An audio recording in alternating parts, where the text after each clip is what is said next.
This is Iberian Property Insights, an initiative aimed for those who want to be updated on the Iberian real estate sector.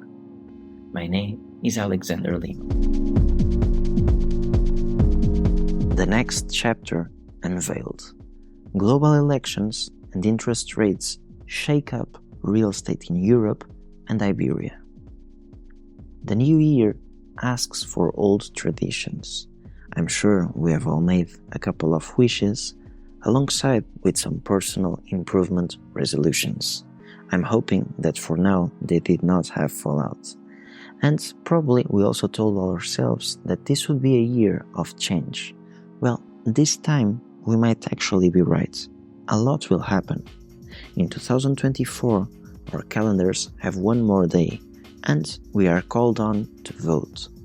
Some 70 countries will hold elections this year, including superpowers like the United States and Russia, which will hold their presidential elections.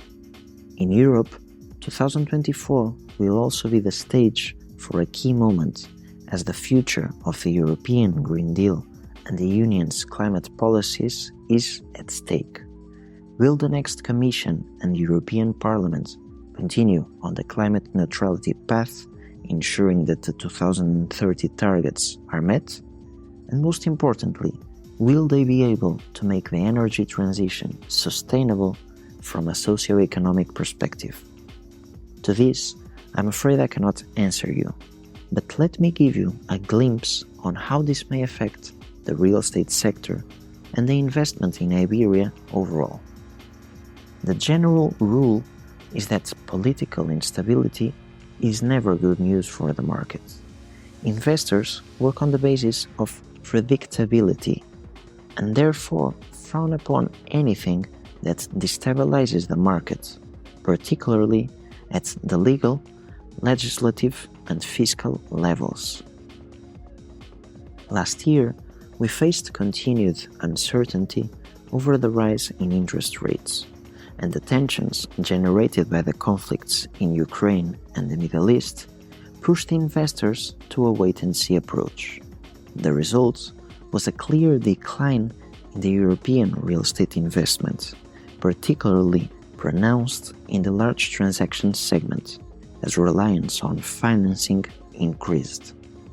Over the past 12 months, European investment volumes followed a downward trend, with an average decrease of 55%. But technically speaking, what constrained the deal-making process? Well, something called yields expansion. In other words, the rising interest rates have made project financing more expensive, so the potential buyers are demanding a lower price, and therefore a higher yield or profitability for these assets, something that sellers are generally unwilling to assume. You see, this lack of agreement on the valuation of assets is what justifies the slowdown on transactions.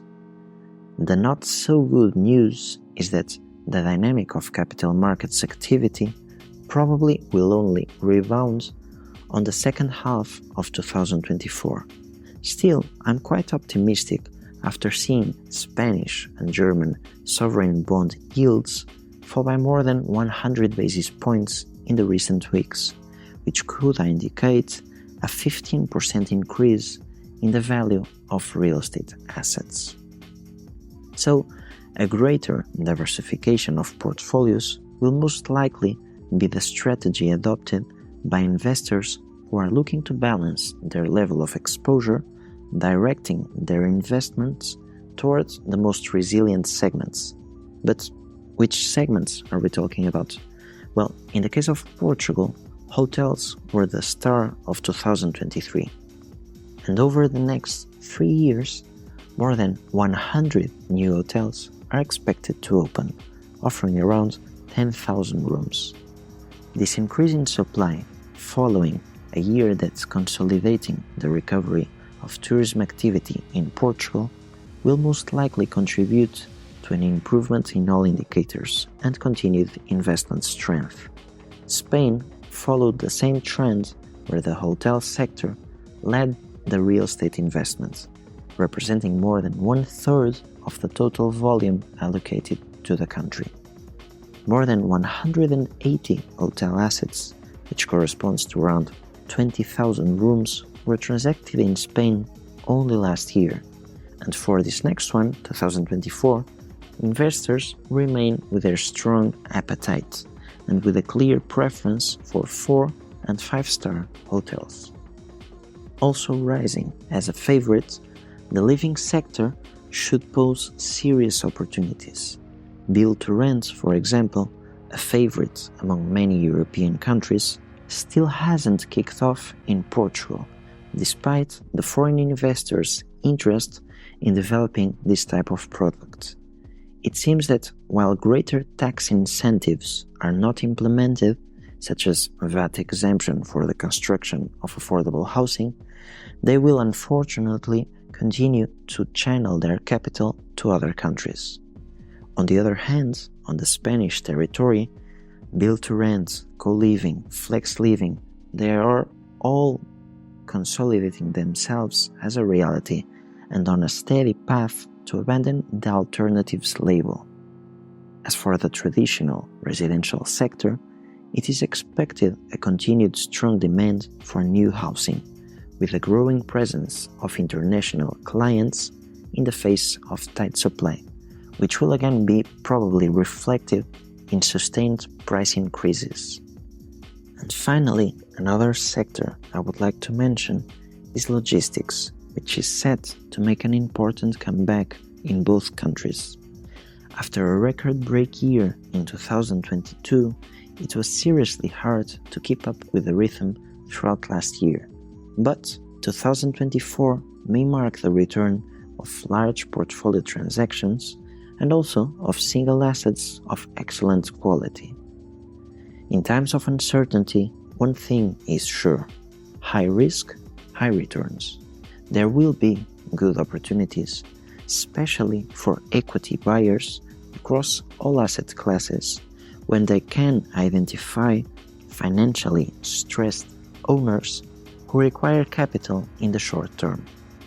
There will also be great opportunities for those involved in the modernization or conversion of obsolete assets, a trend which is gaining predominance, especially in the case of offices being transformed into residential or hotels. And in this so-called divided time, where we have eagerness versus apprehension regarding what the future holds, there is at least one thing from the past year where I find some comfort. With a general slowdown in capital markets activity, investors have the opportunity to rethink their strategies and to start focusing on future-proofing their assets, specifically in what regards to ESG and technology, two of the key trends which promise to affect demand not only throughout 2024, but also for the long-term future. So, in essence, the sector stands at a transformative crossroad, where investors have a challenging but bright role of consolidating real estate as one of the main drivers of the economy.